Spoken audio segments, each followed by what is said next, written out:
আল্লাহ সরতাজ উলামায়ে কেরাম সাতদেরকে নিয়ে আল্লাহ দোয়া করানো হইতে আছে গো মওলা।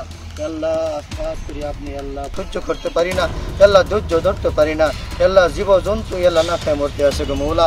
আল্লাহ বহুত তাপ বেশি গো মওলা। খাস করে আমাদের সবাইকে আল্লাহ রহমতের দৃষ্টি আল্লাহ নাজিল করিয়ে দিন। সবার দিল আল্লাহ অন্তরকে শান্তি করিয়ে দিন। আল্লাহ আবহাওয়াকে আল্লাহ বেশ করিয়ে দিন। আল্লাহ খাস করে পুরো হিন্দুস্তানকে আল্লাহ রহমত দিয়ে আল্লাহ রহমত আম করিয়ে দিন।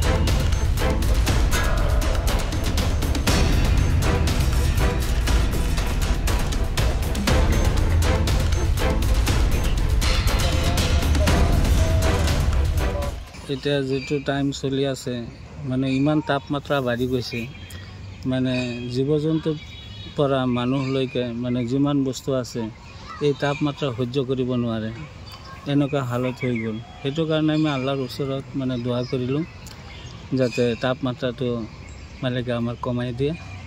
সেইটো কাৰণে আমি দোৱা কৰি দিলোঁ গোটেই বিশ্বৰ কাৰণে যাতে এৰকম এনেকুৱা যাতে নহয়, আল্লাহ তাআলা যাতে মেহৰবানি কৰে, সেইটো কাৰণে সকলো শিক্ষকক লৈ আৰু ছাত্ৰসকলক লৈ আল্লাহৰ ওচৰত দোৱা মাগিছোঁ।